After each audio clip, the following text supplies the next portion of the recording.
Plateau two types. దేని base చేసుకొని divide చేసుకుంటామంటే Narmada river. ఏ రివర్ను?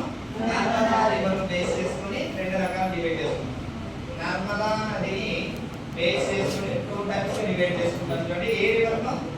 నర్మదా నదిని బేస్ చేసుకొని వీటిని టూ టైప్స్ గా డివైడ్ చేస్తాం. నర్మదా నది రెండు రకాలు డివైడ్ చేస్తాం. పెన్సిలర్ ప్లాట్యూ ఏ రివర్ టూ టైప్స్ గా డివైడ్ చేస్తుంది? నర్మదాకు నార్త్ సైడ్ ఉండే ల్యాండ్ అంటే ఇప్పుడు చూడండి, నర్మదా రివర్ ఇలా ఫ్లో అవుతుంటారు. చూడండి, నర్మదా రివర్ ఇలా ఫ్లో అవుతుంటారు. నర్మదాకు నార్త్ సైడ్ ఉండే దీన్ని ఏమంటారంటే, నర్మదాకు నార్త్ సైడ్ ఉండేది, నర్మదాకు ఉత్తరంగా ఉండేది ఏమంటారు? నర్మదాకు ఉత్తరంగా ఉన్న వాటిని ఏమంటారంటే, ఉత్తరంగా ఉన్న వాటిని సెంట్రల్ ఐలాండ్స్ అంటారు. మధ్య ఉన్నత భూభాగాలు అంటారు. ఏమంటారు?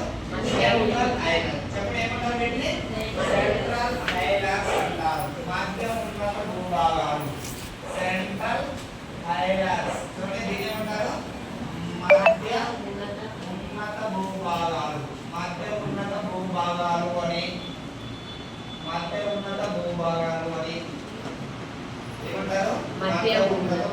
మరి నర్మదాకు సౌత్ సైడ్ ఉండే అంటే నర్మదాకు దేనికి దీన్ని ఏమంటారు? చెప్పండి, నర్మదాకు సౌత్ సైడ్ దక్షిణంగా ఉన్న దాన్ని ఏమంటారు?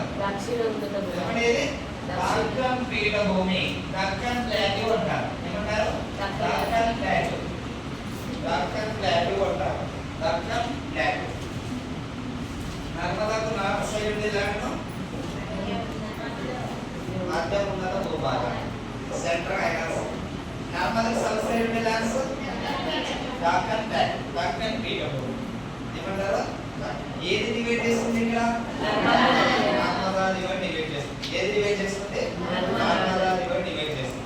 ఇప్పుడు చూడండి, ఒక్కొక్క ఫస్ట్ దీని గురించి చూద్దాం.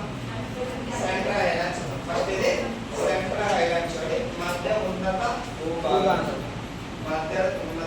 భూభాగాలు చూద్దాం. ఇది మీకు 9th 10th inter second year ఉంటాయి. చూడండి, 9th 10th inter second year ఉంటాయి. గురించి మధ్య ఉన్నత భూభాగాలు. మధ్య ఉన్నత భూభాగాలు అంటే ఏంటి? సెంట్రల్ ఐలాండ్స్ అంటే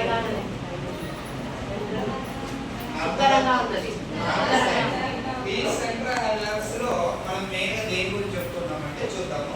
ఇది ఒకే రెండు చెప్పండి, పెన్సిలర్ ప్లాట్యూ గురించి చెప్పండి. ఏం చెప్తారు?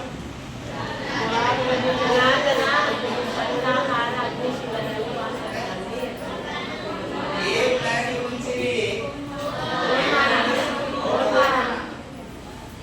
ఇండియాలో ఓల్డెస్ట్ ప్లాట్యూ